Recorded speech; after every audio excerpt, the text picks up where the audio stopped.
Welcome to the Michael Shermer Show. I'm your host, Michael Shermer. My guest today is Brian Klaas. His new book is Corruptible: Who Gets Power and How It Changes Us.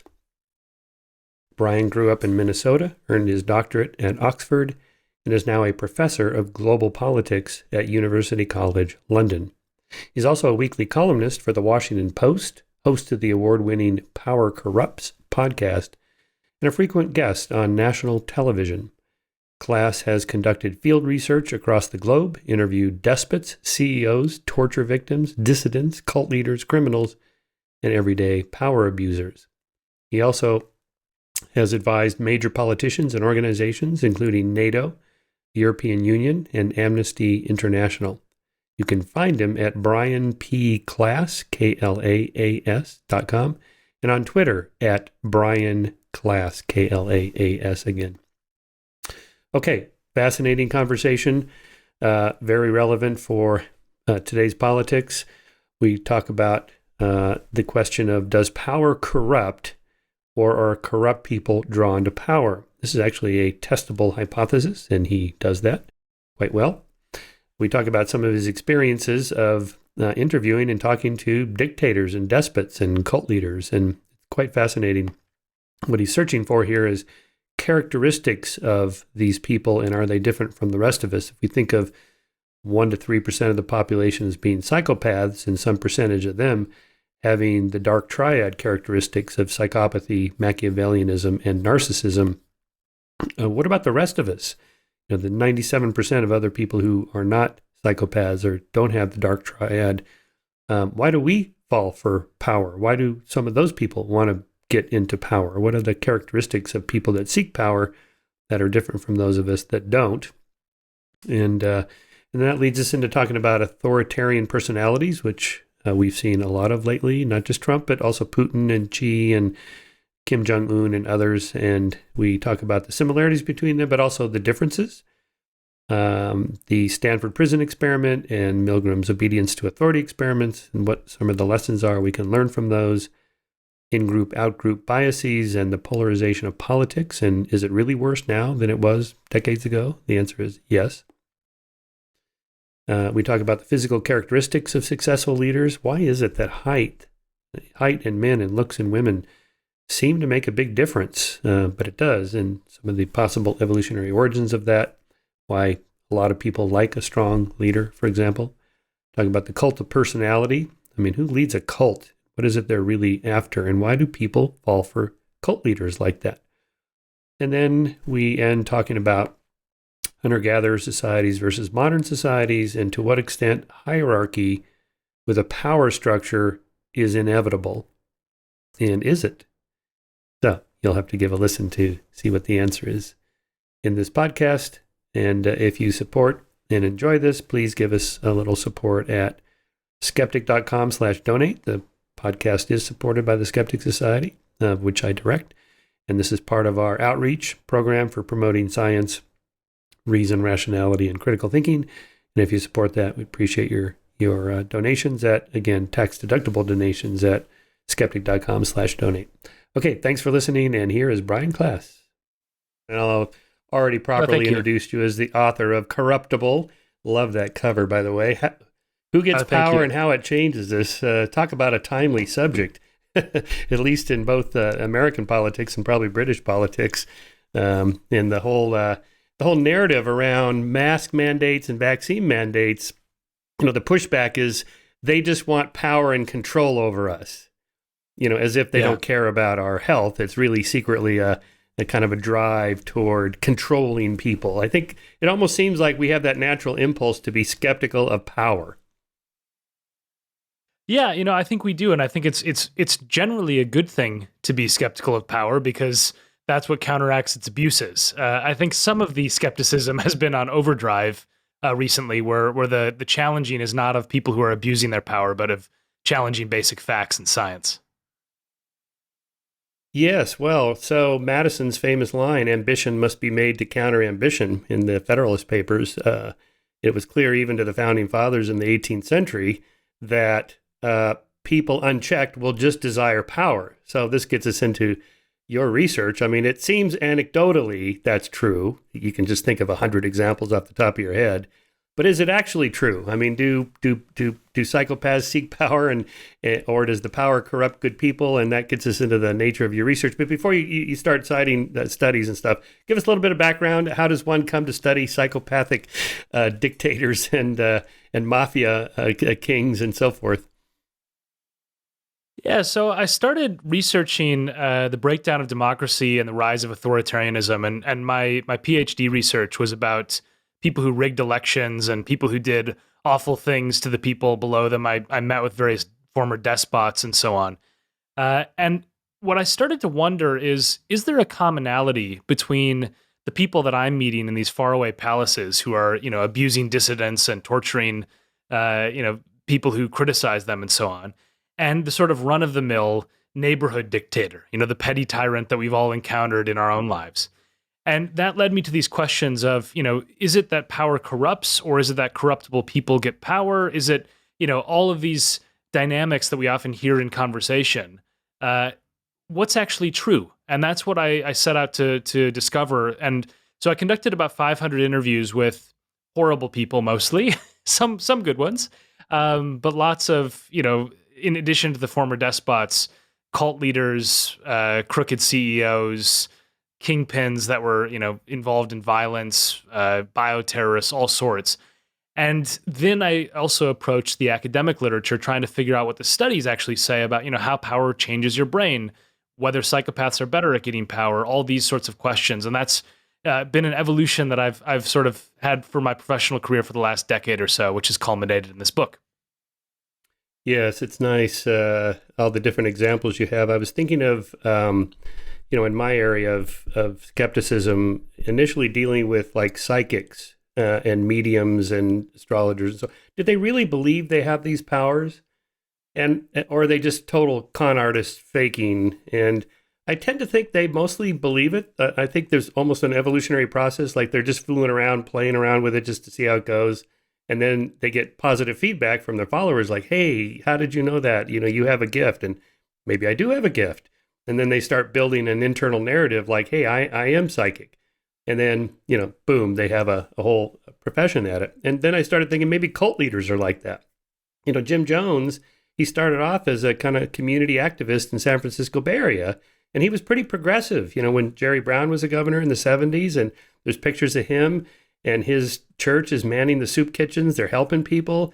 And I'm fond of saying no one joins a cult. They join a group that they think is going to be good for themselves or humanity or whatever. But at some point, he becomes the Jim Jones we know. So just kind of speak to how that happens and what you think about that. I mean, are they true believers themselves, or are they faking? Yeah, I mean, so when we talk about the extremes of power, and I'm talking, cult leaders, presidents and prime ministers, generals in authoritarian countries, I mean, those people experience day-to-day life unlike the rest of us. The experience of fawning, the experience of sort of people kowtowing to you and always laughing at your jokes, it can go to your head. In the book, I talked about the one of the quintessential examples I cite of power corrupting is an interview I did with a woman named Ma Anand Sheela, who was the sort of right-hand woman to Bhagwan Sri Rajneesh, the cult leader who took over a town in Oregon and tried to rig a county-level election by poisoning 1,000 people with salmonella.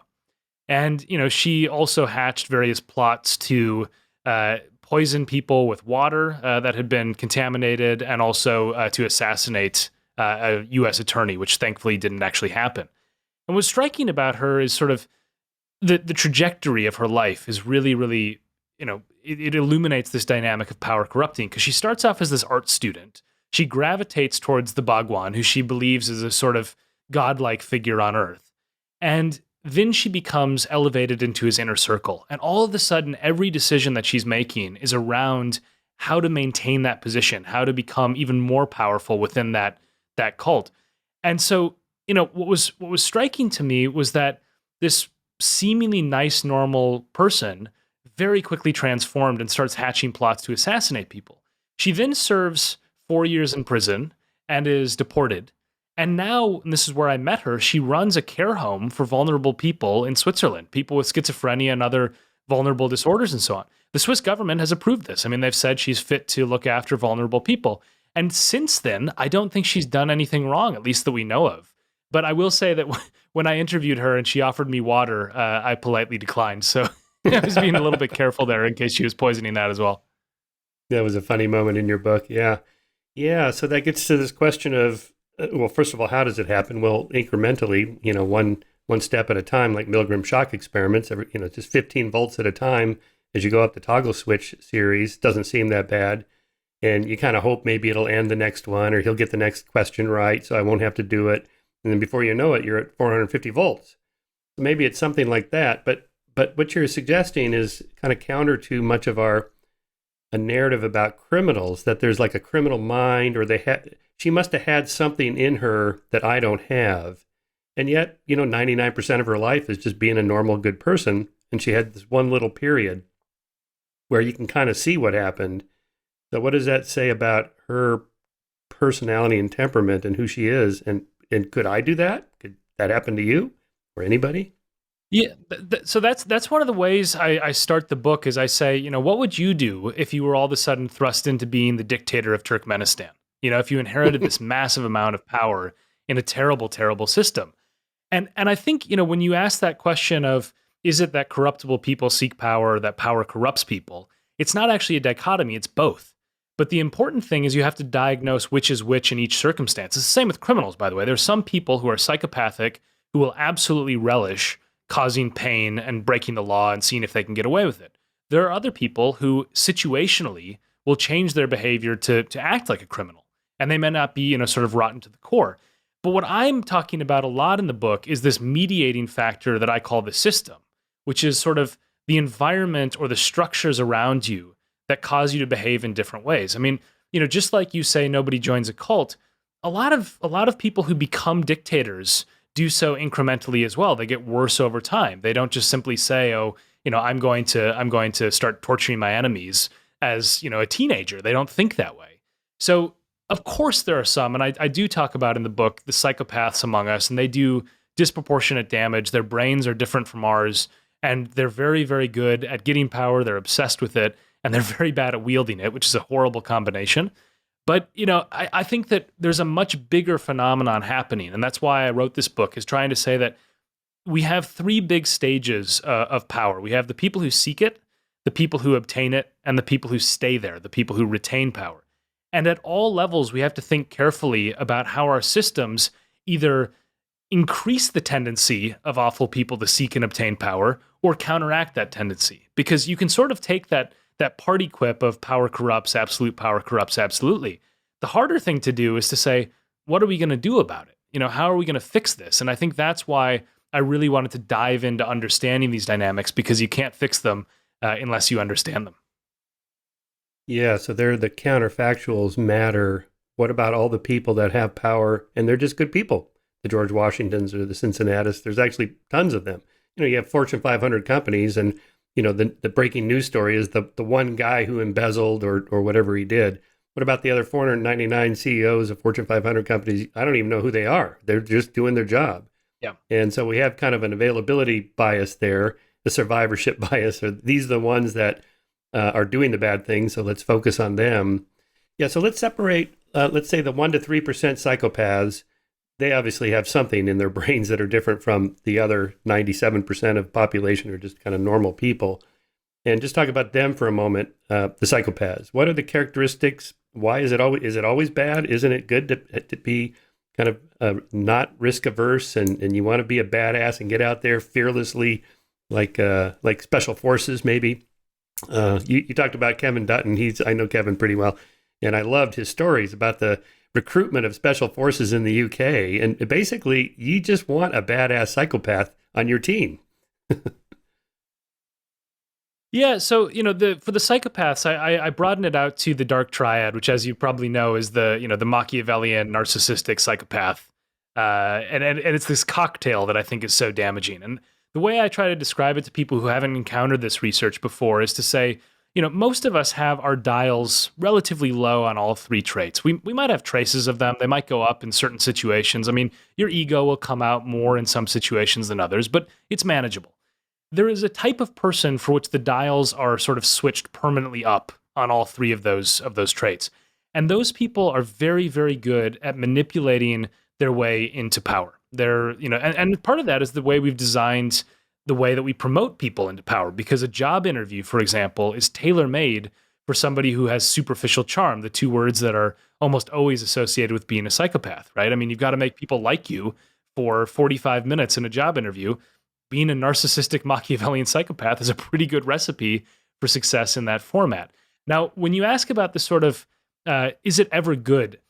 One of the points, every person who studies psychopaths that I talked to had the same point, which they said, the Ted Bundys of the world, they're the unsuccessful psychopaths. The psychopaths in the prison uniforms are the ones who their dials are turned so far up that they can never switch them at least a little bit down to be, blending in among the rest of us. Whereas the successful psychopaths are in boardrooms and in political office and so on. Now, there's that question about, the bomb defusal expert. Kevin Dutton talks about this, somebody who under pressure, are they able to regulate their emotions in a way that they're just simply very, very good in a pressure, high pressure situation? What I say in the book is I say, look, yes, there are some instances where it might be advantageous to have somebody who has a different emotional response to stress or high pressure situations than the rest of us. The question is, how can you tell? Because you can never tell whether the person is a successful or an unsuccessful psychopath. And if I said to you, look, being a surgeon is a very difficult and emotionally fraught thing, we might want to have a psychopath operate on you because they'll not get, emotionally invested in the surgery. They'll be much more cold and calculating. I mean, would you go into that operating room? I think that's the point that I try to say, is that we're pretty bad at distinguishing sort of managed levels of psychopathy, narcissism, Machiavellianism from those that are out of control, precisely because those dark triad traits make those people very good at deceiving the rest of us. So I'm a little bit more skeptical, I think, than Kevin Dutton is about the value of a psychopath, but there are some occasions where it may be helpful. Yeah, I think the word is too loaded. Probably we need a different word, or just break down the characteristics. Maybe you want some psychopathy, not so much Machiavellianism. And what was the third one? Narcissism. Narcissism, yeah. Well, if I want to hire a CEO to run Disney or whatever, or Amazon, what are the characteristics the board might be looking for? You want somebody who's fearless, who take risks, but not crazy risks, right? Because you want to keep the stock price up, and their job is to make money. So, what features of each of those three might you want in a good leader that maybe I don't have and you don't have, because I don't want to work 80 hours a week and I don't want that job, but somebody does. So, what are we looking for? Yeah, so it's interesting because the research suggests that narcissism, for example, in moderation, can actually be very good for your bank account, for your salary. That in fact, having a small or medium dose of narcissism makes you attuned to what other people think of you.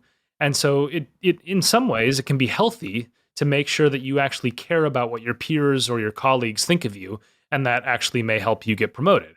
So it's not that these traits are necessarily poisonous individually. It's that the cocktail of them in excess is very, very dangerous.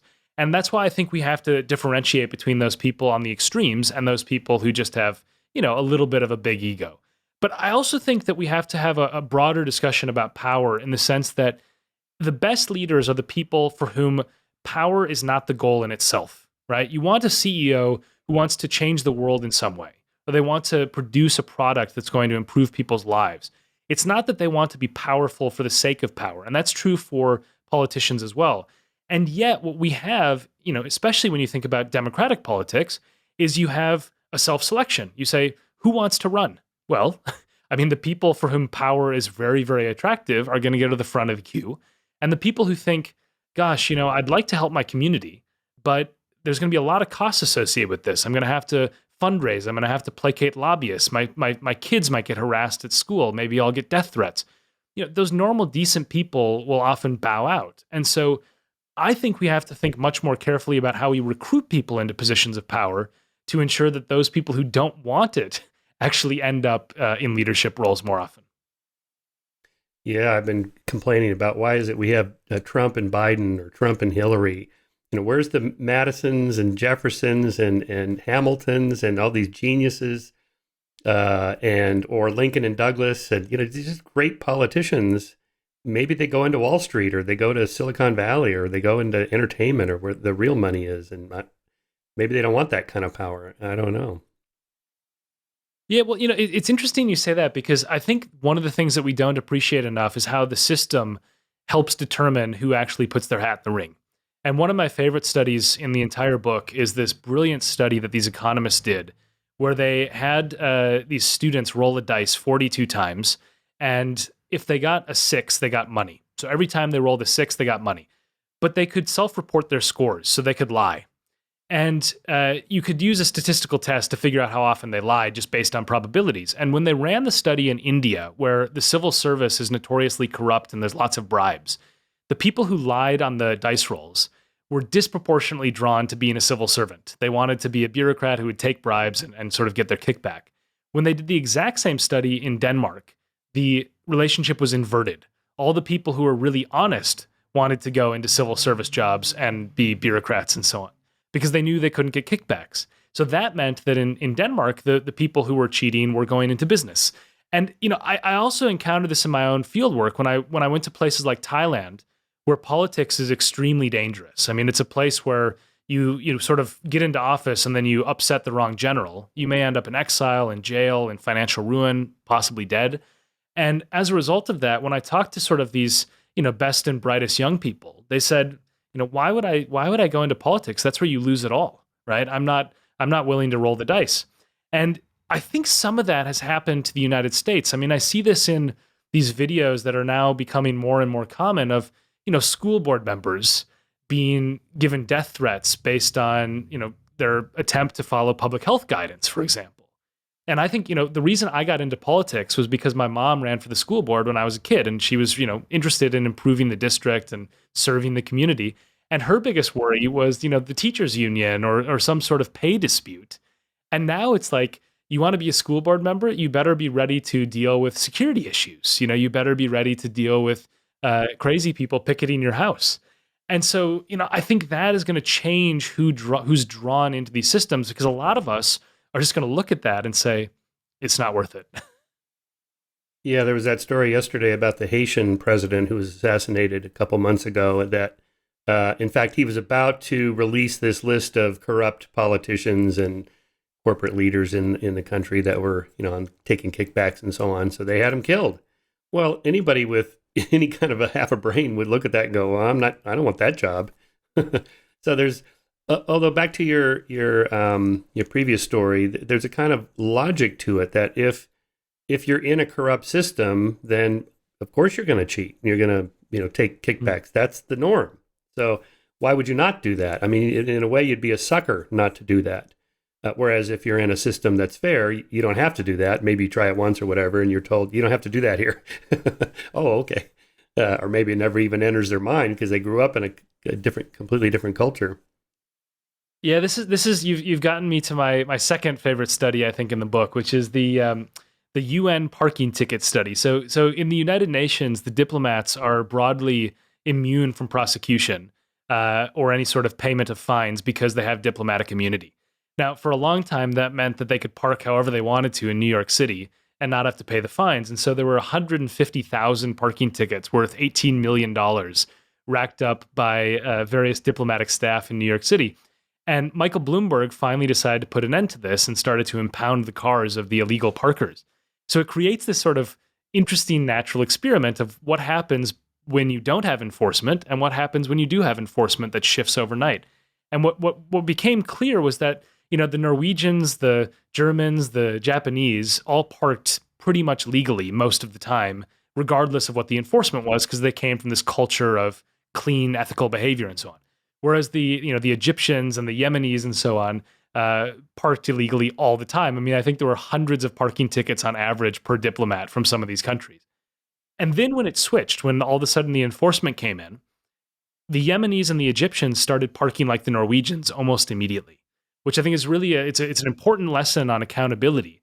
But also, and I love this part of it, the longer that the Norwegians or Germans or Japanese ambassadors or diplomats were in New York in the sort of Wild West period where they could get away with it, the more they started parking like the Yemenis and the Egyptians.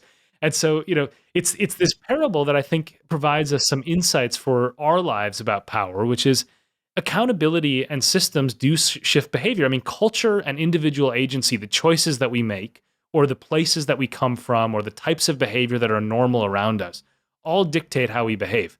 But so do the systems and the accountability and the level of oversight that exists around us. And so I think it's more malleable, it's more able to be changed and reformed than sometimes we believe, which is a very hopeful message, I think, for getting better people into power.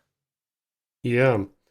Yeah, I was thinking of this big study I did on doping in sports for Scientific American, particularly cycling, because that's my sport, and I kind of know a lot about that. I didn't do it myself, but there's kind of a game theory logic to the Lance Armstrong story. When he entered the sport in the early to mid 90s, everybody was doping, absolutely everybody. And basically, you're just a sucker, or even worse, you can't even compete if you don't do it. All right, so everybody starts doing it. And then Lance kind of looks around and says, all right, well, I'm still getting my ass kicked here, so I got to find the guy that knows how to do it the best. So he kind of did it the Texan way. Like, he got enough money to hire the top blood doping doctor to work exclusively for the U.S. Postal Service team. They paid him a lot of money for this Michele Ferrari. And so everybody else was left scrambling, like, okay, how do we do this again? And what's the dose? And, so so it's not a level playing field exactly, because he had the best, program, allegedly anyway. And so on the one hand, of course, since he confessed, he's now considered a cheater, a doper, and so on. But really, that wasn't the issue at all, because they were all doing it. And I wish he would have explained that to Oprah better. Like, this is the culture we were in. Everybody's doing it. I couldn't even compete. And I had interviewed one of his teammates, Frankie Andreo, who didn't want to dope. And he basically said, before the EPO was introduced, I was pretty competitive. I was never going to win the tour, but, I could be a good teammate. And he would drop back to the back of the peloton where the cars are, get the water bottles for the team, and then take them back up, stuffed in his jersey, and take them back up to Lance and the guys at the front of the peloton. That takes a lot of work, right? So after EPO was introduced, he couldn't even do that. He's like, basically, if I don't do this, I can't even be a teammate, right? So there's a kind of logic to it. And, thinking about your dark triad, what really brought Lance down was not the doping. It was, the lying, the suing people, the berating people that accused him. And ultimately, his teammate, Floyd Landis, who himself was busted in the 2006 tour after he won, and he denied and did all that stuff that they always do. But he eventually fessed up, and then he served his 2 years, and then he came back. He just wanted to be a bike racer, and no team would take him because he was a doper.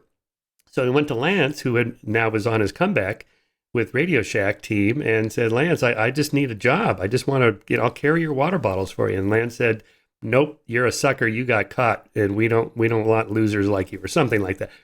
So at this point, Floyd Landis had nothing to lose. So he said, well, fuck it, I'm just going to the authorities, and I'm going to tell them where all the bodies are. And that's what brought him down. So there, back to your personality characteristics of the dark triad, if Lance had just been a better emotional intelligence guy, like, yeah, okay, we'll give you this job. You can be a domestique for the team. And that keeps the omerta rule works unless somebody has nothing to lose. Yeah, so I'm a big fan of cycling too. So I've seen that story unfold, and I think it's one of those things where you're absolutely right to point to it. I think there's two intersections between that story and some of the things that I talk about in my book that I think are really relevant. So one of them is this idea I propose about the value of rotation. Rotation is something that's an antidote to this sort of behavior. In other words, rotating people through a team is very, very important, because collusion is way harder if you don't trust everybody all the time. And so if you're doing something in the shadows like doping, if somebody comes into the team who's not on board with it, that's a moment of serious, serious risk for you. And so there's a lot of research that suggests that rotation is one of these things. Banks do this. Some organizations do it as a way to try to capture embezzle, people who are embezzling and so on. It's a very simple tactic, but it works reasonably well. But the broader point that you're making about this sort of culture around Lance Armstrong, it resonates a lot with some of the things that I did in the book, because, I sat down with some people who did some pretty awful stuff. There were some people who I sort of had to hold my nose as I chatted to them. But I thought to myself, the real opportunity here isn't to condemn these people for the sake of condemning them. It's to understand them so that in the future we don't have people like them. And that means trying to understand what's going on inside their head as they're making these moral compromises and sort of going down the road like Lance Armstrong did, of just getting progressively more embedded in an impossible situation that was always going to blow up in his face. So one of the strangest things I did for the book was I flew out to Vermont and I took a ski lesson with this guy, Paul Bremer, who used to run Iraq. He was, George W. Bush put him in charge of Iraq in 2003, and he was more or less, the viceroy for a full year. And when I was talking to him, we were chatting on the chairlift and chatting about, everything he did in Iraq and everything. And he was telling me this story about like the first day or first few days that he was in Iraq, his first meeting he held. He floated the idea of, order has completely broken down. A lot of people are about to die because we're heading towards a civil war. Would it be worth it to shoot some looters, in the leg? That's what he said. In order to send the message that we're not going to tolerate disorder and establish some level of protection for ordinary citizens. Now, this was then leaked to the New York Times. It was this massive story and scandal. It set him off on a very, very negative trajectory in his public perception. And, I wouldn't want to shoot looters. I think it's a terrible thing. But what was really interesting was the way he described it to me. He said, I was the ambassador to Malawi and Norway, and nobody ever wrote a bad word about me in those contexts, and I never in a million years would have suggested shooting looters in Oslo. But I inherited a dictatorship. Osama bin Laden put a bounty of 10,000 grams of gold on my head, and I was getting woken up by mortar fire trying to kill us. This was not Norway. So I had to make decisions that were different from the kinds of decisions I would have had to make in a better system. And I think, I think that's the point where you sort of reserve moral judgment for a second and think in his position, what kinds of choices would you start to have seep into your mind as the possible options if you inherited a dictatorship? And, it's not a thought experiment. He actually did. and as I say, he had no real issues with doing anything out of the, sort of very, very clean leadership in the rest of his career. And yet in this context, he had this suggestion. So I do think to a huge extent, more than we often like to admit, our behavior is conditioned by our environment. And that's an uncomfortable thing to grapple with as an ordinary person, because you think, God, could I do this in the same situation? But it's something that I think the evidence points to. Our behavior is a much more changeable thing than we'd like to admit. Right. So not bad apples so much as bad apple barrels that rot the system and the apples in it. So here we can shift from the 1% to 3% psychopaths, whatever percent of those have the dark triad, to just the normal people. And Milgram's shock experiments and Zimbardo's Stanford prison experiment and so on. The idea in the 1960s and 70s was that behavior is very malleable, and you can put good people in bad situations and they'll do bad. Now, some of that's debatable. To what extent? Because how many people in the Holocaust, for example, helped Jews? A lot. But we don't hear about them, and there's not much research on the people that helped hide Jews from the Nazis. And Zimbardo, to his credit, was is trying to track some of that data down, and or at least track those people down and see what the characteristics were.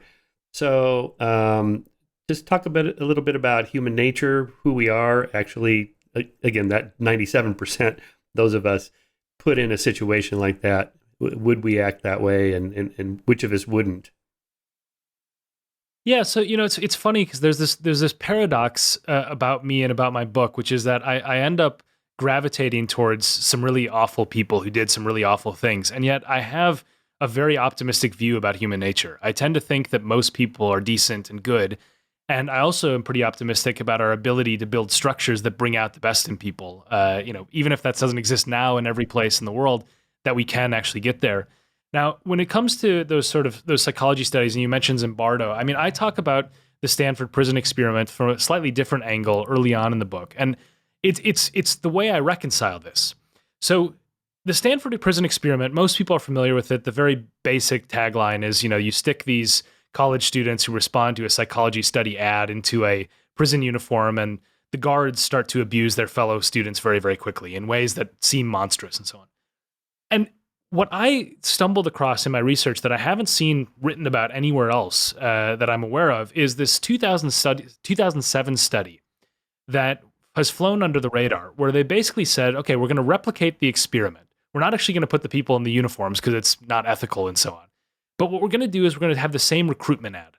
We're just going to do some college towns where they get the same recruitment ad that they got in the 1970s in the Stanford experiment. It says recruiting for a psychological study on prison life. And some other college towns are going to get the study recruitment ad that says recruiting for a psychological study, nothing about prison life. And then what they did is a personality test of the people who responded. And what was really interesting was that in the study of prison life experiment, that recruitment ad, disproportionately, the people were Machiavellian, psychopathic, abusive, authoritarian personalities. And the people in the other one were pretty much a normal cross-section of the population, maybe with a slightly higher interest in psychology than the average person. And so, I think we've misinterpreted the Stanford prison experiment for 4 decades, I think 5 decades. I think the real lesson of that is that when you dangle the prospect of being a prison guard, you're going to get a different kind of person volunteering to do that than if you dangle the prospect of just a normal experience. And so, of course, there is some aspect of this where people in uniform will turn worse over time. I interviewed one guy who I didn't actually write about in the book named Shane Bauer.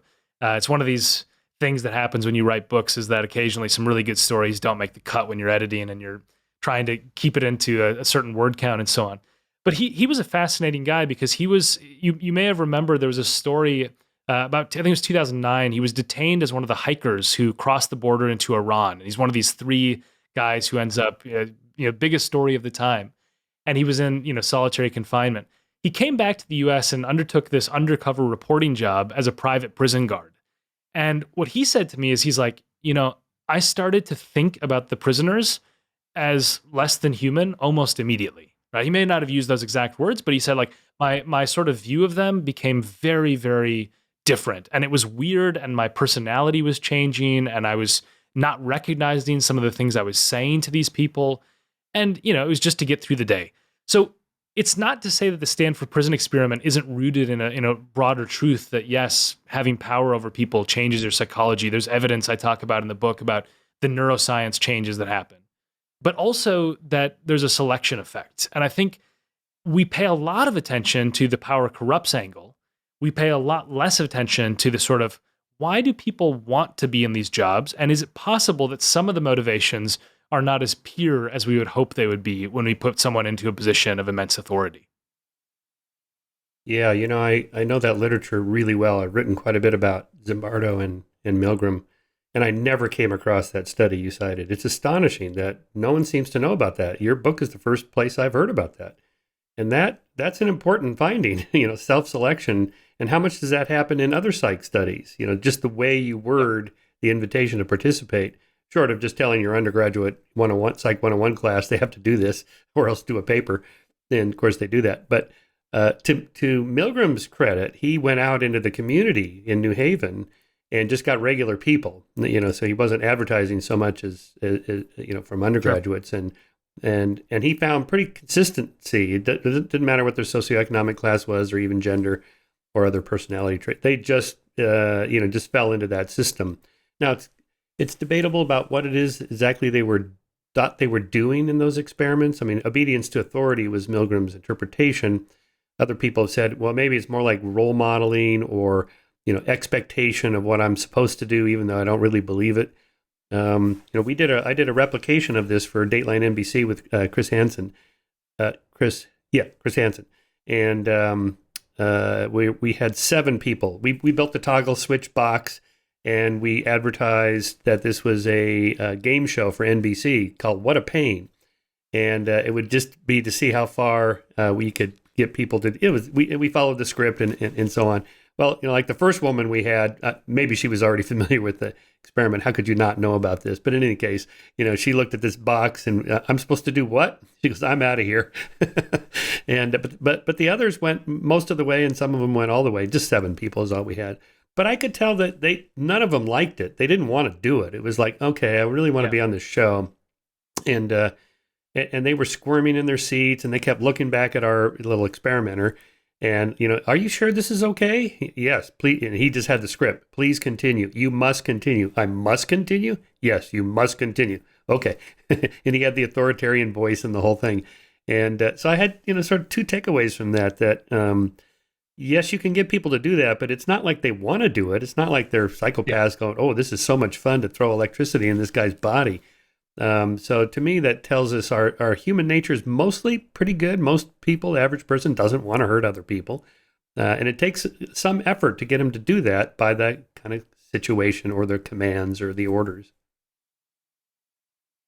Yeah, so I think there's the one thing I wanted to say quickly about the Stanford prison experiment before talking about Milgram is the obscurity of the study that I found is itself, I don't talk about this in the book, but itself it's a recognition of power structures, because I believe the study was authored by two scholars at Western Kentucky University, and they're challenging a guy from Stanford, right? And I think there's something to that when people from Western Kentucky University come up with a really clever study, it doesn't command the same attention as when a Stanford academic says, "Oh, look at this big finding," which it's sort of this microcosm of some of the other dynamics. But for Milgram, I think you're completely right. I think the lesson of that, which I believe is robust and replicable and so on, is that we are swayed by authority, we are swayed by systems, we're swayed by social context, all those things. And I think you're right. I mean, most people are really, really uncomfortable with inflicting damage on others. Now, there's an interesting thing that again, as a political scientist, some of this stuff was new to me, but I was actually hoping to get my my brain scanned in an MRI scanner to see if there was any minor traces of psychopathy. I hope they'd be very minor. It was scuppered by the pandemic. It was one of those trips that I had to cancel. But the point was, the reason why I wanted to do this is because some really interesting research came out where these researchers basically showed people images that would make most of us very uncomfortable. So sort of like, Milgram has this very uncomfortable experience of shocking somebody else. This was just showing people videos of, children crying, animals being hurt, all sorts of things that would make you, really feel bad. And then they took a group of psychopaths and did the same thing, right? So they have the MRI scan of the same sort of videos being shown to normal people and then to psychopaths. And what was amazing was, first off, the psychopath brains don't really light up. They almost don't react to this, whereas the normal person is extremely distressed by this. But the amazing thing, and this was one of those on-the-fly innovations that the researcher just sort of came up with, she said, I wonder what will happen if we tell them to try to care about those people. Like, what happens if we say, try to identify with what it's like to be that suffering child or that animal being tortured or whatever. And what happened was, all of a sudden, the psychopath brains started to look like the normal brains. And so the takeaway was that psychopaths have empathy switched off by default, but they can turn it on when they need to, which is why they're so good at superficial charm. It deals with this puzzle of like, why is somebody who doesn't have empathy good at getting into power? That doesn't really make sense, because you need empathy to get other people to like you. And the idea is they're reasonably good at being chameleon-like. But also, fascinatingly, there are some new devices that can make us feel a bit more like psychopaths. And Kevin Dutton talks about this in his book as well.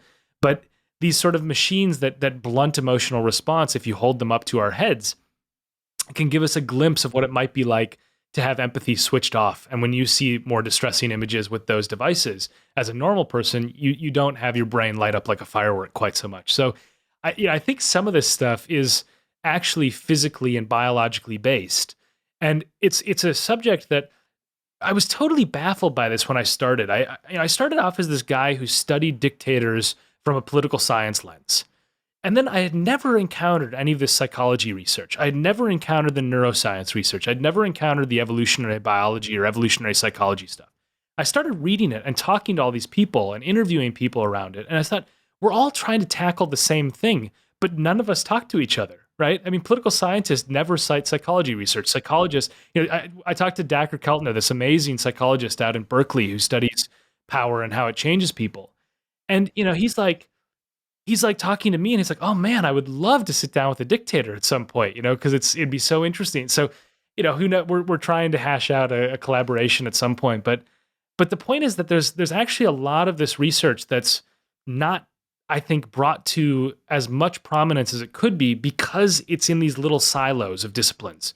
And you end up having the psychologists say one thing, and the neuroscientists say one thing, and the evolutionary biologists, and the political scientists, and the sociologists. And we're all trying to figure out why bad people do bad things. And I think that's, that's the ambitious tagline for the book is basically, I'm trying to figure out that answer and how it intersects with this phenomenon of power. We need that. I mean, Dachner's studies, the one on automobiles, and I love it. Yeah. Having his students just kind of step into the crosswalk to see if the car stops or not. California, if someone's in a crosswalk, you have to stop. And but did that replicate? That the Lexuses and the Teslas failed to stop, and the Toyota Corollas did stop, and therefore he was making. Let me just finish that. Making the inference that higher socioeconomic class people have a sense of entitlement and power, and they don't care if you're in the crosswalk or not. They have to get to their destination. That was the implication. Yeah, I think he I do think he replicated it. I could be wrong but I think he told me that he replicated the study and it checked out again. I thought the funniest wrinkle, which I included in the book because it just made me laugh out loud, was he went on National Public Radio and he released this finding that higher value cars. People who drove higher value cars are basically more jerks, more likely to be jerks. And an irate listener from NPR wrote in and said, "You didn't control for the fact of what kind of higher value car is. What about the Toyota Priuses?" And so he looked back on his data and he said, the Prius drivers were the worst. That's quite funny. That's right. That was a funny story. Yes, right. Now, why would that be? You're thinking of them as these kind of liberal, tree-hugging, whale-saving people that drive a hybrid car like a Prius. Why are they being assholes? I mean, I think there's some noise. I think some of these studies have noise, and I think there's some complexity that we can't always explain. But it is one of those ideas where Dacher has done. I mean, he and I think we don't see eye to eye on everything, but I have immense respect for his work, and I said this to him, and I think it's a really great sign of a scientist. I said to him, I was like, look, I think you're studying a lot of people in pretty well-regulated contexts. You're studying the CEO who's got a board overlooking them, or you're studying the college student who's in a dorm society or whatever it is, or the person in a crosswalk in California. And I'm not sure that travels perfectly well to like what happens when you're the advisor to the dictator of North Korea, right? I mean, it's a different system.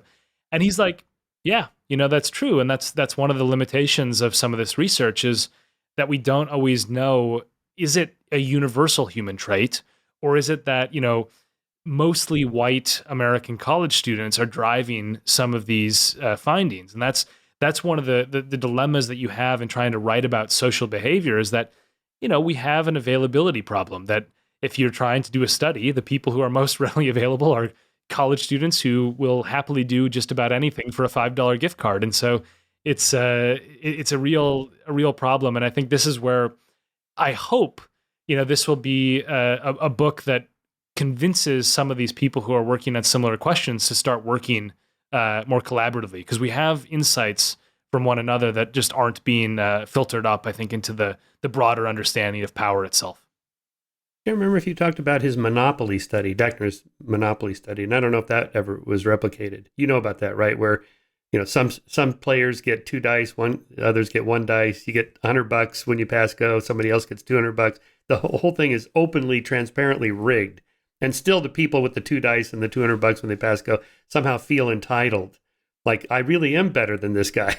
I mean, that was kind of the implications, and they acted differently and more authoritatively and so forth.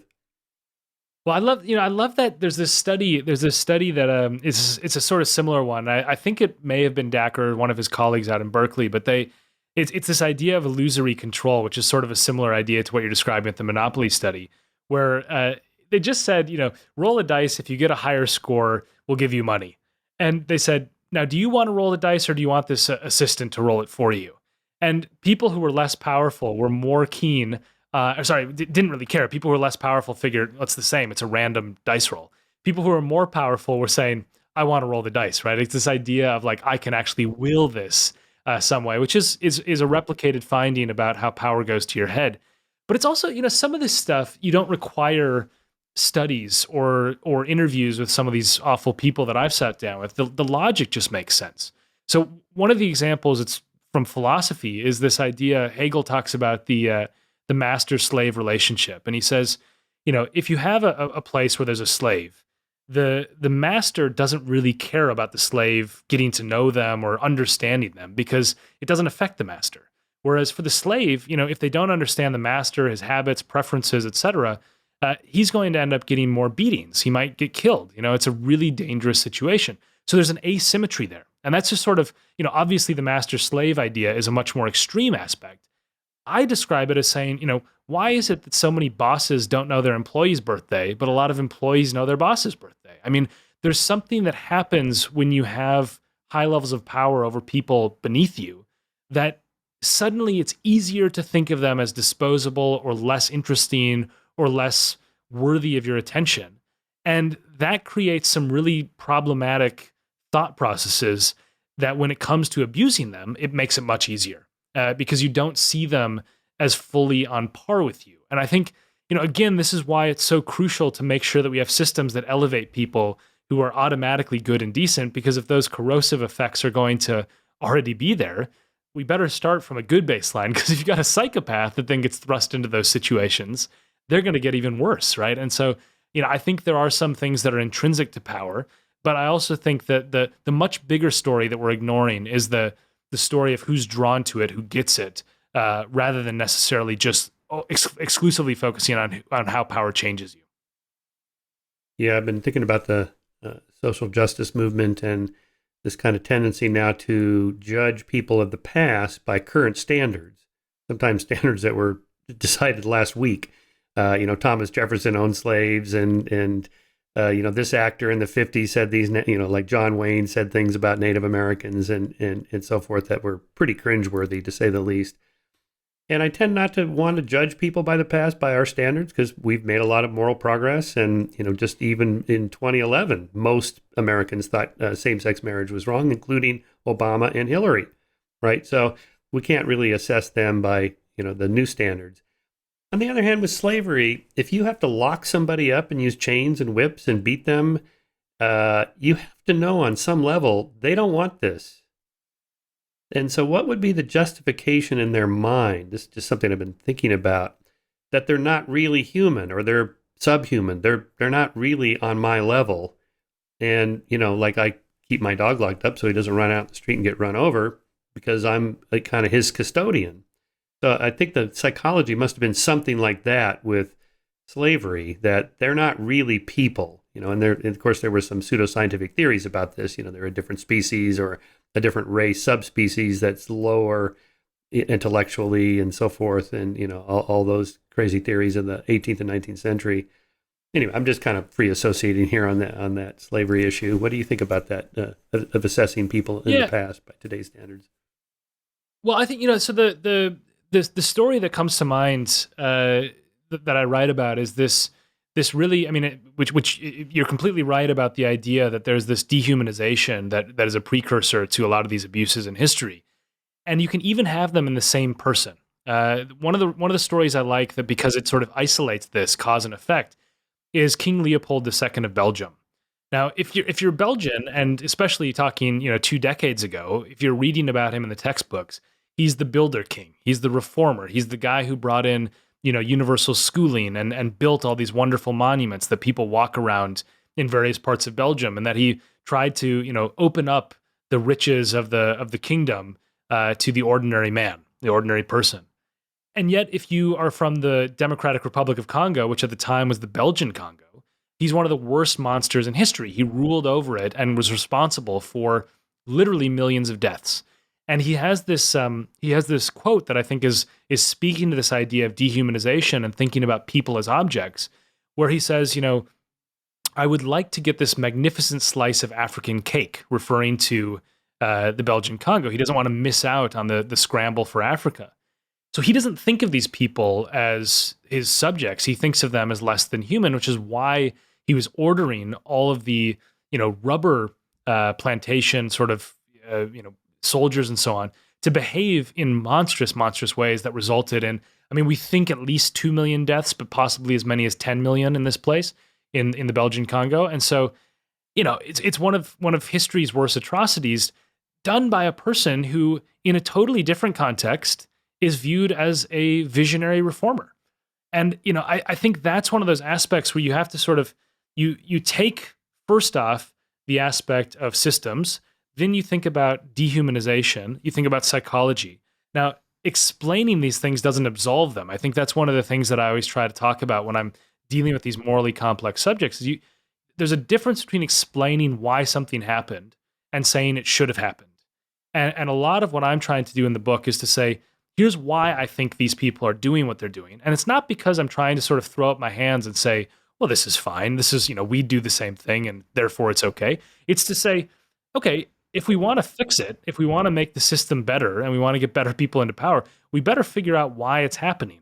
Because, we can just sort of pretend that we understand it, but we often don't. And so it's where those, very fraught moral debates end up sometimes being worth putting to the side for 1 second to just sort of understand so we can counteract the actual damage that's being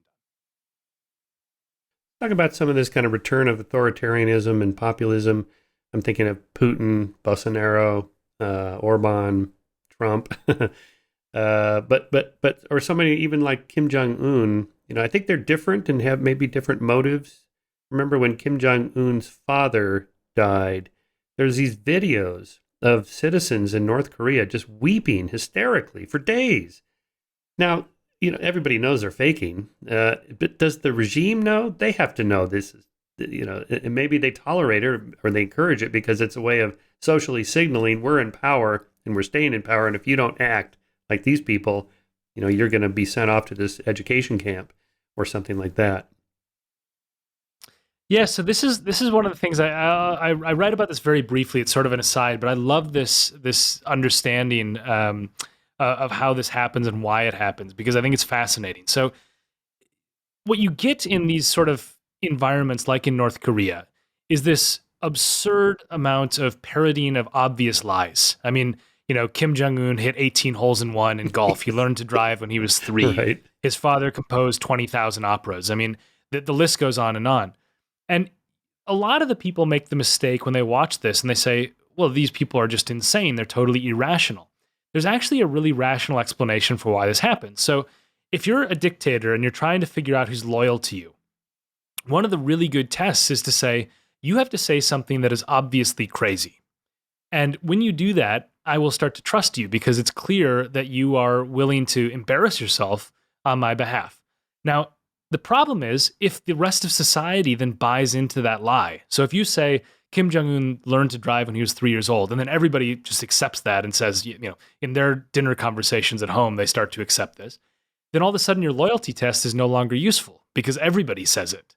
So what you do is you get this ratcheting effect. You start to invent crazier and crazier lies as loyalty tests. And this is why cults of personality are so corrosive, because you make these incremental acceptances of things that are clearly untrue. But once you've said one thing that's clearly untrue, it's that much harder with cognitive dissonance to sort of say, oh, I was lying about the last thing, therefore this small incremental additional aspect of it, that's where my breaking point is. So you do get very often in these movements increasingly bizarre behavior. But I also think that it's worth, when you mention Putin, Bolsonaro, et cetera, one of the areas that I found endlessly fascinating, again, a new area for my research, was evolutionary psychology, where I turned the mirror back on us and say, why do we follow these people, right? Why is it that strongmen are so appealing to a significant subset of our population? And one of the arguments that I found very convincing, and there's a lot of evidence to back it up, is that some of the templates that were very adaptive, in other words, that helped us survive back in the Stone Age, 50,000 years ago, have lingered into modern society because our brains are fundamentally the same brains that hunter-gatherers 20 or 30,000 years ago had, because we haven't had enough time to evolve. Evolution happens often over millions of years, and this is just a blip in the comparative evolution of the species. So we have these brains that are basically maladapted for modern society. And what that means is that, 20,000 years ago, if you were starving, or if there was about to be a rival band of people coming to attack you, gravitating towards a physically large man was not actually a bad strategy. It may have gotten you more food as a hunter. It may have helped protect you. And yet nowadays it makes no sense. It's a totally irrational thing in a modern democratic society to say we want a strong man to lead us, which is why the term is not accidental. But when you try to think about, why does Putin pose shirtless on a horse so often? Well, Right. I think he's got this instinctive understanding that certain The people alpha are male. gravitating towards this. And sure enough, Yeah. when you have the psychology studies where you say, what leader do you want? And you have a random sample where one group is given, just sort of a standard, which leader looks like a good person to be in charge. And the other group is told, there's a war coming or a famine or, a pandemic. And they say, who do you want to be in charge? In that group, the physically larger men do much, much better. Taller people also, I mean, this for similarly irrational reasons. One of my favorite, by the way, details on this was that the effect on height only seems to operate for men, which is in correspondence with this hypothesis about the Stone Age, because it would have been the male hunter that you would have turned to. The woman wouldn't have had this role. But this Australian politician read the study's sort of tagline without reading that it didn't apply to women.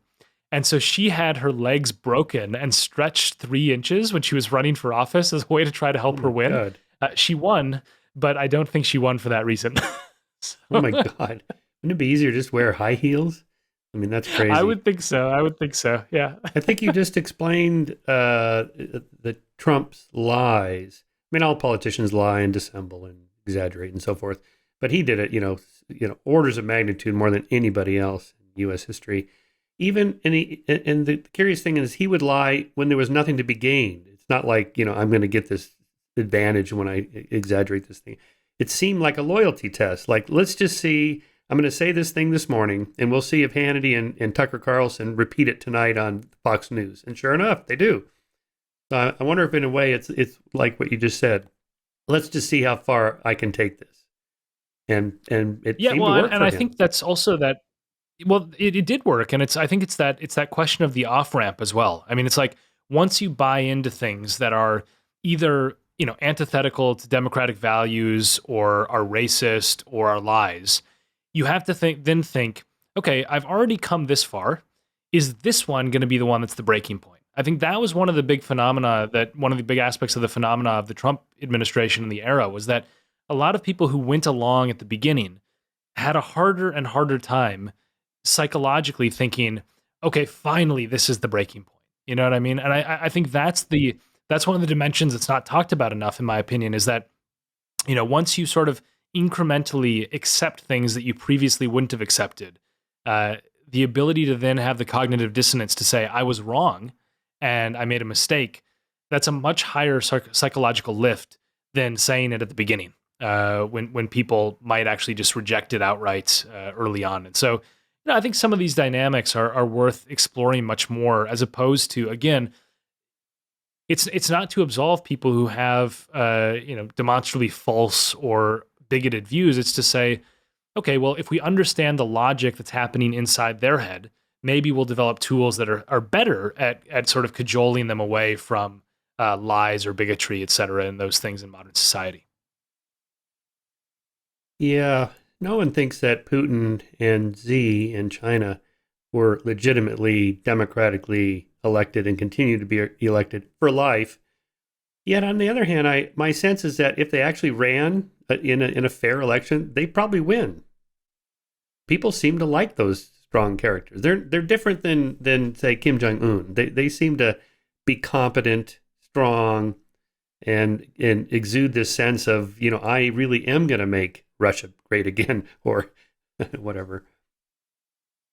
Yeah, so in addition to the strongman dimension that I talked about a second ago, the sort of hunter-gatherer bias that may linger into today, there's also this question of overconfidence, which I think also helps these decisive leaders, and maybe a bit maladaptive.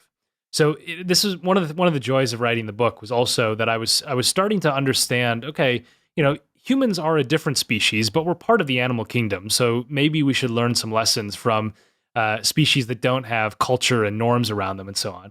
And one of the things I found amazing is that in meerkat groups, basically they have this thing called a move call. And the move call is, I think we should move on and find, water or food somewhere else. But when they study this, the confidence with which the meerkat makes the move call is decisive in determining whether the others follow it. So if they sort of say like the move call in a half-hearted way, not that many meerkats are going to follow them. Whereas they say, I definitely know that this is the right way to go. They do. And I think we have elements of that in our modern society, which, Putin and Xi and some of these other leaders have combined with this strongman mentality to be very, very effective. But at the same time, this is gravitating away from what I write about in the book, but it's something that I've worked on in other parts of my professional life. I think it's also about the information that we get about leaders. I mean, you're having to make an assessment about what kind of person is in charge of you on these very brief glimpses, even in a democratic society. I mean, most of us have never interacted with somebody who's running for president or who is president, and yet you have to decide, are they a good, normal, decent person, or are they, an evil psychopath? We have very incomplete information. And so in places like Russia or China, or if you're going to take the dynamic on steroids, North Korea, the question is, even if you had a democratic election, right? Your thought experiment is if they ran, they'd be elected. The question is, would it be a free and fair election if the media environment is so constrained that the exclusive information that people are getting in those contexts is positive praise of the leader? And I think, that's one of the things that I when I teach a class on democracy to my students, I always say this thought experiment. I say, let's imagine you wave a magic wand and you turn North Korea democratic overnight, and you give people, free choice in the ballot between Kim Jong-un and some opposition leader. I think they'd vote for him, but they don't know. It's like, information is massively, massively important when we think about assessments of leaders and alternatives and so on. It's not simply so straightforward as allowing a choice. It's also about allowing a choice of information around our people in power. Yeah. So that brings up the question, is democracy really appropriate everywhere in the world? We have this idea of the world would be better if every country was a democracy. And clearly that didn't work in Afghanistan or Iran, probably because of the power of the local tribes and the strong men that ran those tribes. They didn't want democracy, and regardless of what the people want. So, since you teach a class in democracy, how do you think about that? I mean, on the long arc of history, are we at some point going to have 220 democracies, or have we plateaued simply because some societies are just not, I don't want to say not ready for it. They're just not structured to enable that to succeed. Yeah, and I think that's the right framing of it. I think some people make the mistake of saying, "Oh, certain countries are not prepared or well suited to democracy." I think there's structural dynamics that make democracy very difficult to actually achieve. So the data is pretty clear on this. The last 15 years, the world has gotten more authoritarian every year than the previous year. So we've had a 15-year democratic recession.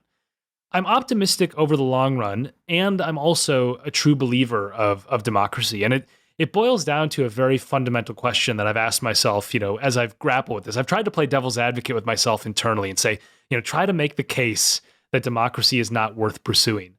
And the stumbling block that always stops me is I say, do I believe that it is a fundamental right of people to have a say in the choices that affect their lives?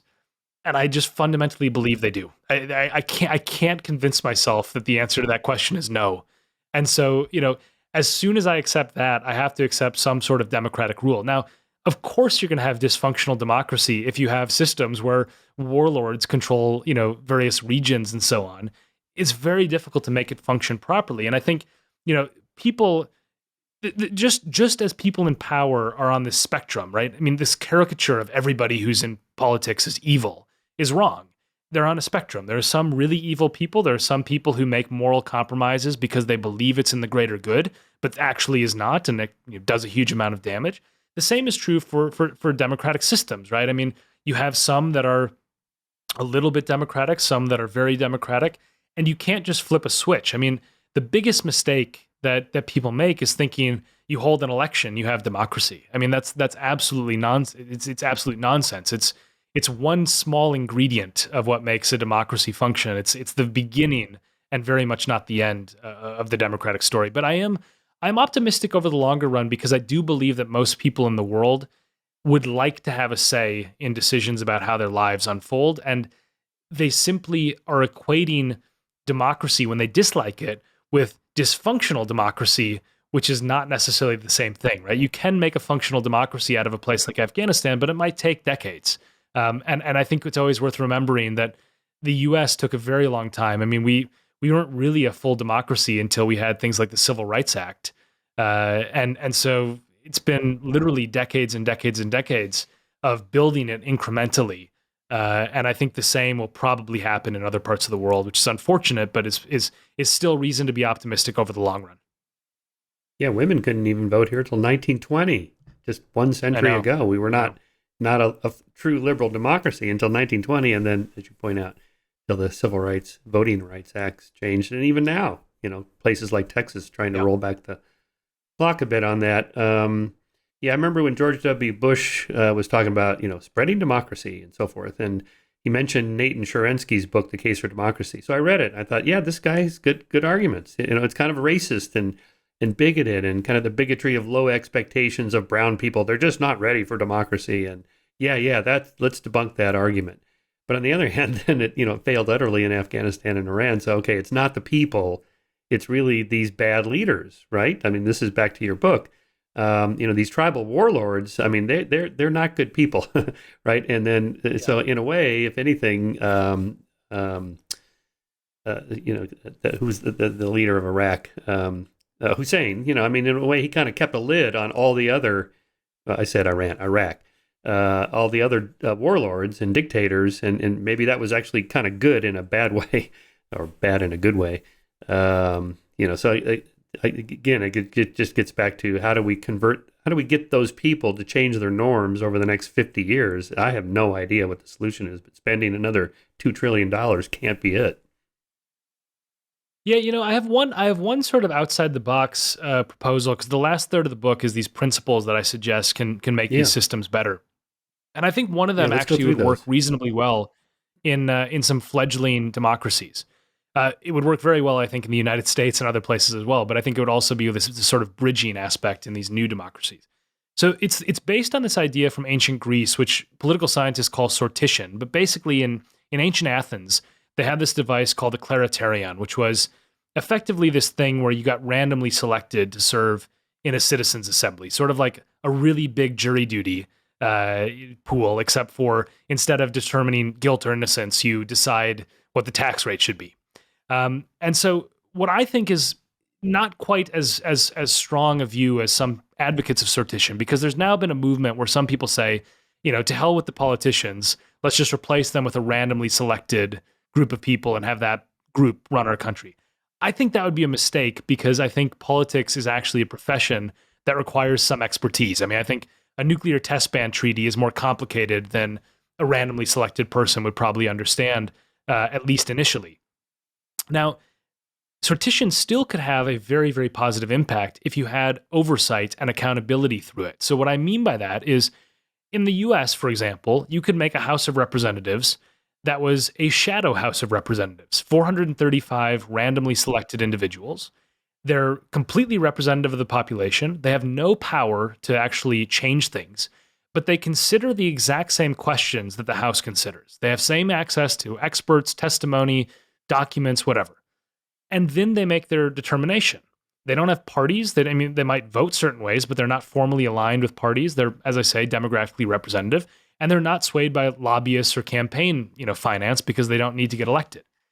And what would happen is there would very often be a gulf between the decision reached in the actual House and the decision reached in the shadow House. And the question that you could then ask politicians is, what explains this? We have a sort of random group of Americans. They came to a very different judgment about what we should do about infrastructure or masking or whatever it is. And ultimately, that would be a way to pressure politicians when they're behaving in ways that are antithetical to sort of what the actual popular will would be. Now, in a place like Afghanistan, this would also be useful, although, very difficult to enact properly and so on. It would be useful because it would provide this sort of pulse of the population that frankly doesn't really exist, because polling and things like that it's very difficult to do in a place like, post-war Iraq, post-war Afghanistan. So I think these aspects also bleed into business. I mean, I always think about why don't we have shadow boards for companies that are drawn from the employee base that, again, have no real power, but at least can make their views heard, so that the sort of often out of touch boards that don't understand what it's like to be an employee at a different company is amplified in a way that the CEO actually has to pay attention to it. So it's a sort of outside the box idea, but I think that's the kind of thinking that we need, because most people, I think this is one of the very few things that unifies Democrats and Republicans in 2021. I think most people are upset with the leadership we have. I think most people think that businesses could be run better. And so if we agree on that, the question is, how do we actually engineer a society that produces better people in positions of power? And that requires some unorthodox thinking. I like that. Shadow Congress. So let's say you had a vote whether we should invade Iraq or not. And, 90%, 95% of Congress says, yeah, let's invade Iraq, including Hillary and so forth. And then your shadow Congress is, it's like 50-50 or whatever. Somebody would then ask, well, what's that difference? Why is there such a huge difference? And then what would happen? Yeah. Maybe there'd be media stories about it. And so there'd be social pressure on the politicians themselves. Yeah, why did you vote for that when your counterpart in the shadow Congress voted against it? And then he'd have to make a justification. Well, I think it would create a really healthy dialogue too, because you then also could have some of the members of the shadow Congress explain where their thought process went, And I think where this would be particularly effective is when there's obvious corruption happening or obvious lobbyist influence working at, because there's a variety of different measures. I mean, gun control is a great example where people are divided about this, but 90% of Americans believe in universal background checks. This is Democrat, Republican. The shadow Congress would overwhelmingly pass it. And so you'd highlight this effect very, very quickly. Another aspect, over here in the UK, there's a recent scandal where a lot of contracts for COVID related stuff, whether it was testing or whatever it was, happened to be awarded to people who were in the cell phone directory of various ministers who were their friends. And I think if you said to these, the shadow parliament, who should we give the contract to for, testing the entire country? It probably wouldn't be the random friend of one of the ministers who has no experience in testing. And that would provide this sort of, cudgel for the media to say, wait a minute, there's something weird here where you're disagreeing to a profound degree about a consequential decision. What's the reason for that? It would be a very effective way to sort of hold people accountable. I've often thought politicians should have a graduate degree in political science, so they have some understanding of what the hell is going on. And then maybe subdivisions of like nuclear game theory, things that are important to understand. But our system's just not designed that way. I mean, you can be a peanut farmer and become president like Jimmy Carter. You can be a game show or a reality TV show host and become president. And I guess what we hope for is that the people that understand the stuff working behind the scenes inform them, like day one, all right, here's how a bill gets passed. Oh yeah, I heard about that in high school and I can't even remember, and they kind of walk them through it. You hope, but I have no idea if that's.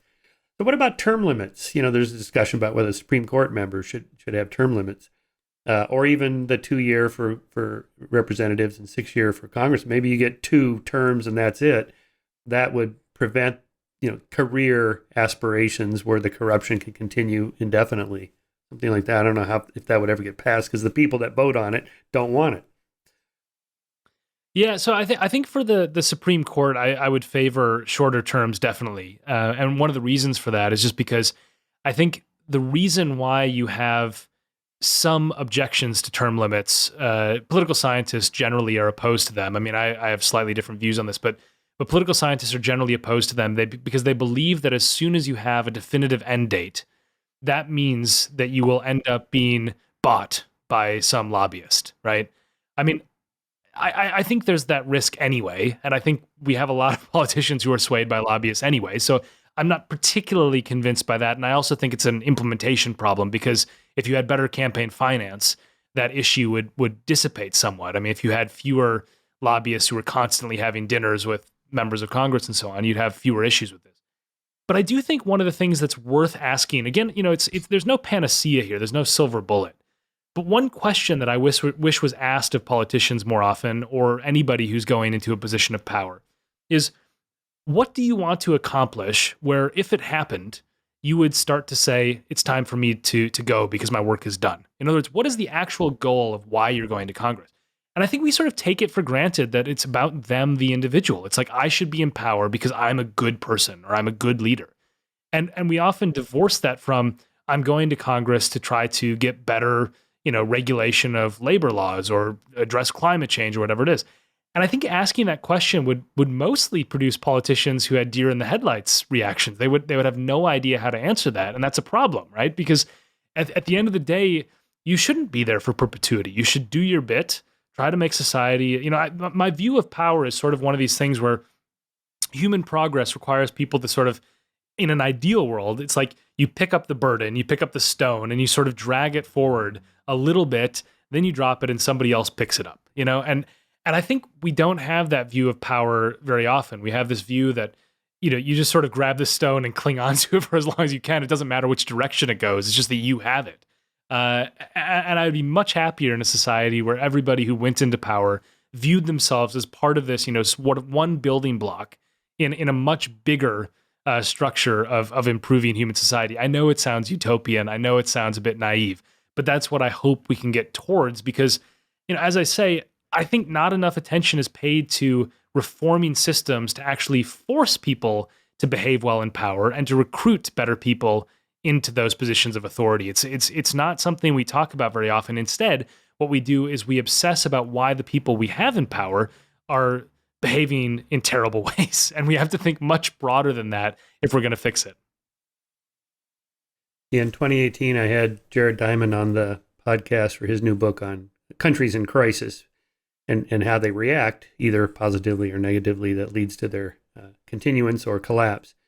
And anyway, so I asked him about Trump and, what he thinks is going to happen in 2020. And he predicted exactly what happened. It was astonishing because he's studied these kinds of people around the world throughout history, and that's what they do. Although he did predict also, if he doesn't have the military, he's not going to be able to, stay in power. So let's fast forward to January 20th, 2020, and or 2021 and say, okay, what happened? Well, he didn't have the military, but if he had the military, instead of the QAnon shaman going into the Capitol dome and all these, kind of wingnuts taking selfies and they don't even know what they're doing. Oh, I got the podium of Nancy Pelosi. But if instead of that, you had the Navy SEALs going in there or something like, we're supporting Trump, that would have been a game changer, don't you think? Yeah, and I think this is also one of the lessons that I try to get across is that the systems that we have around us, the rules, the norms, they're not magical. It's not like you have this the Constitution itself is like it's spoken about as this like hallowed document with magical powers. And documents are only as powerful as the people who enforce them at moments of real pressure. And I think the story of January 6th is not a story of, the institutions held and we were fine. It's that the actual critical moments that determined how that played out were a very small number of people who said, I'm not going to do this. Mike Pence is one of them. And I don't particularly admire Mike Pence in a lot of ways, but one thing that he did do is he said, no, I'm not going to do this. And the lesson there is, wow, what if somebody else was in that position? What if the vice president was, Don Jr. or Ivanka? I think that they would have said, let's do it. Or Steve Bannon.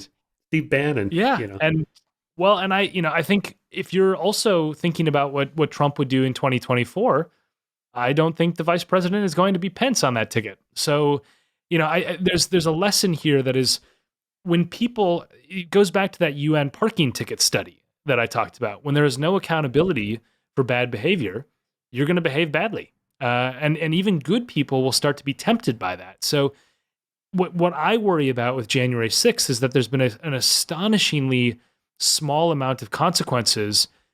Again, which is sort of a standard thing of history. The people who are actually involved in going into the Capitol, they're getting prosecuted.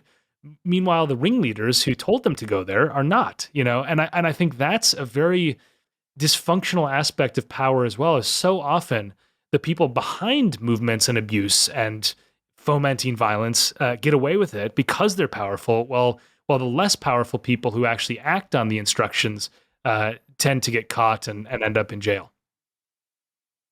I don't know if you saw Liz Cheney's speech on Congress yesterday, reading the text messages from Don Jr. and the Fox News hosts and so on. But they weren't saying, tell him to stop the violence before some more people are killed. They were saying, this is making us look bad. Yeah. It was just a pure optics kind of response. Astonishing. Well, that's the thing that I'm talking about throughout this is that, we need to find people who have the reaction that we would have in those situations. Because I think there is a self-selection of certain kinds of people into those posts. I think that, I think people like Laura Ingraham and Tucker Carlson, I think they're actually extremely smart. I think they're extraordinarily smart people. I think they've made decisions. I think they've made choices that have caused them to behave the ways that they've chosen to behave. But I think that is also something where a lot of us would reach our breaking point and would just stop making those decisions, stop saying those things. So, what you have to think about then is, okay, let's imagine we've got a sort of rotten person who's willing to say one thing privately and one thing publicly, who also is only interested in saving their own skin. What kind of organization keeps them as their primetime host? I think that's a question that we have to ask ourselves is, it's again why I keep on banging this drum about the systems, is that we as human beings, we're obsessed with individuals, which makes complete sense. And I sit down with these individuals because I think understanding their thought processes is crucial. I just think that we have this blind spot of understanding the environment, the system, the rules, the culture around them, and how it enables and actually exacerbates some of these tendencies in bad people. And I think that, Laura Ingraham in a different context, in a different news organization, would probably behave much more responsibly. It's where we have to turn the mirror back on ourselves sometimes too, because you say, well, okay, let's take it one step further. We've already said we've got the individual, we have Fox, we have the system. Well, it's the most popular show in her slot. I mean, there's a lot of people who watch it. So one of the other uncomfortable things that I try to do in the book is to understand, by turning the mirror back on us, is why do we gravitate towards people who deceive us, who lie to us, who are bad leaders? And they do have a huge number of followers, which is, it's a fundamental aspect of power. It's relational. You can't be a leader unless you have followers, which means we give power to people. So whenever we object to someone in power behaving badly, we somewhat have to blame ourselves, because if they didn't have an audience or a constituency, they would very quickly become powerless. Right. So Roger Ailes usually gets the blame at Fox News, but he's been dead for, 7 years now or something, and it's gotten even more. So it's not him. It's obviously built into the system. Is it just making money? Just it's a company that their job is to get ratings and sell ads and make money, and they're doing that. And the more extreme these hosts go, we have to remember they're not journalists. This isn't Fox News. This is the evening entertainment portion. The daytime people, like Chris Wallace, who just left, they were pretty solid. But there must be a culture of, like, the more we ramp it up and the more extreme you go, you're going to get bigger ratings. We're all going to make more money. You're going to get a bigger contract next time around.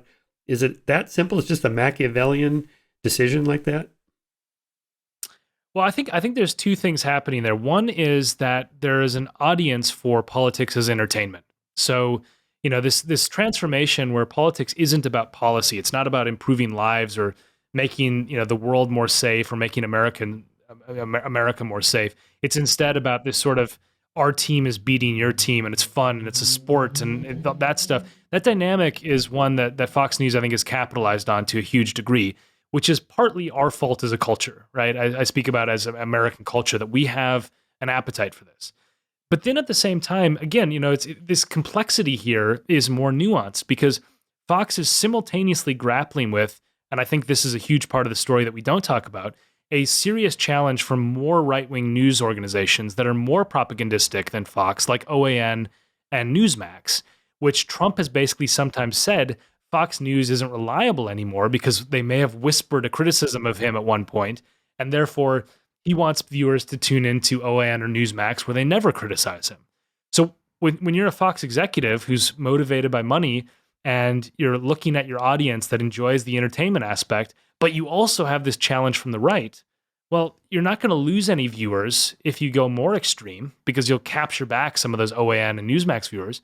You will lose viewers if you go less extreme. And so, there's dynamics here. It's the same as that sort of aspect I said about cults of personality is that there's a ratcheting effect. Once you start to say certain things, it becomes easier to say other things.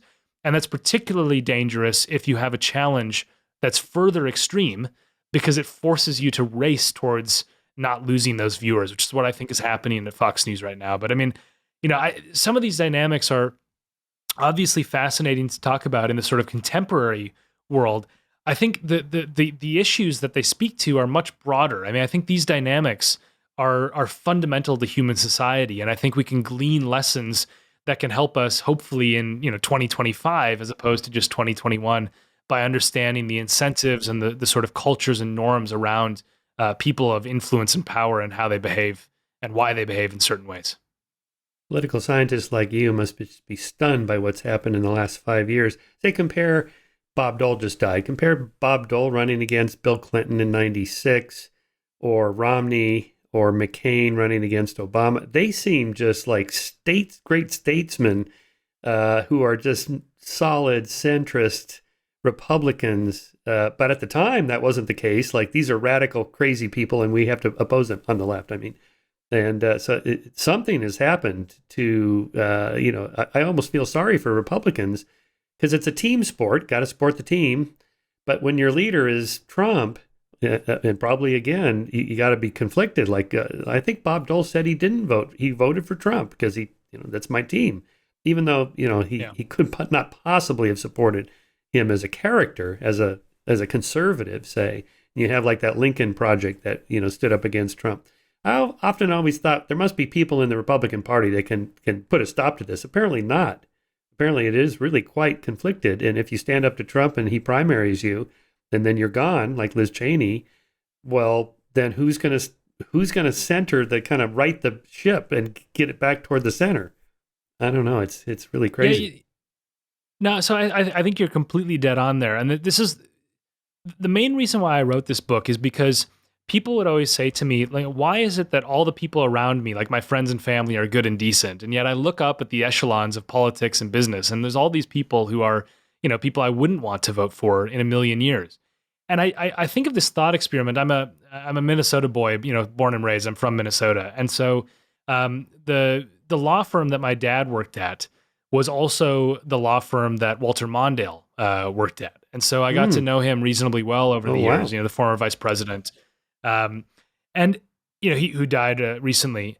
And the reason I bring him up is because what's interesting about Walter Mondale or Bob Dole is that they're figures for whom you can sort of think, if you ask Democrats and Republicans, do you agree with their politics? They're going to diverge on that. If you ask them, do you think they're like a decent person who probably cared about the country quite a lot?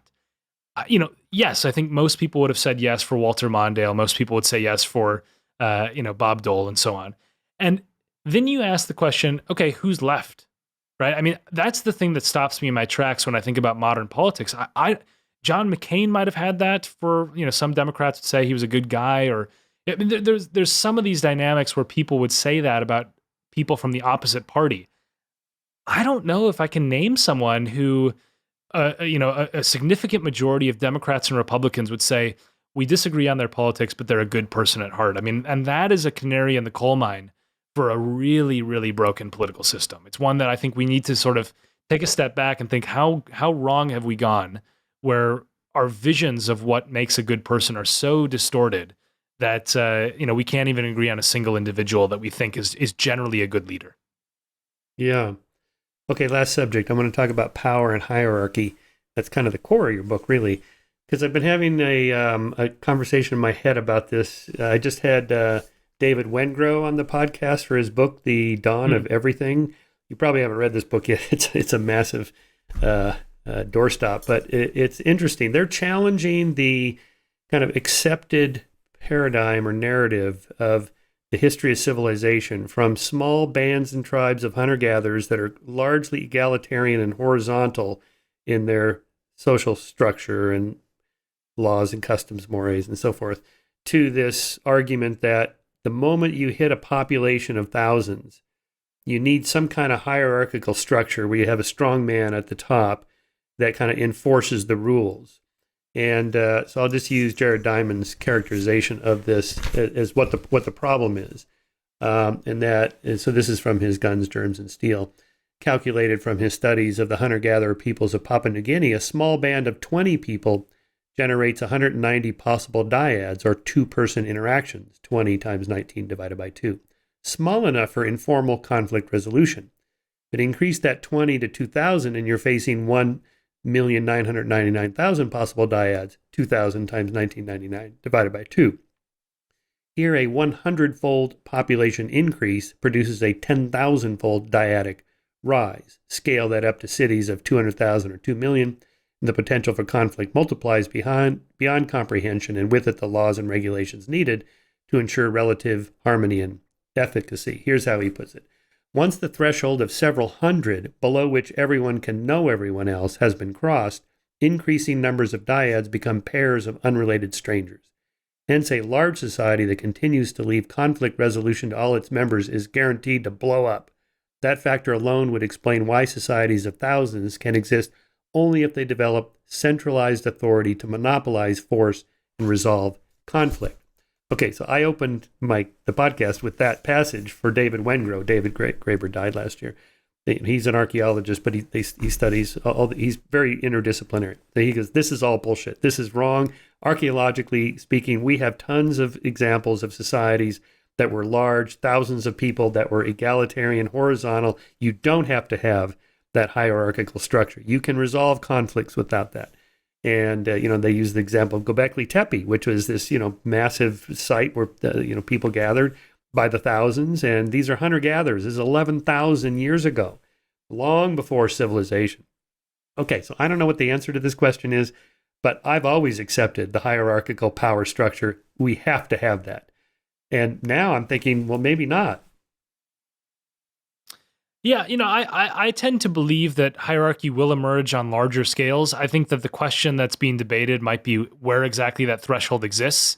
I think it's pretty impossible to imagine, a self-regulating United States of America of 330 million people, or China of, 1.4 billion people.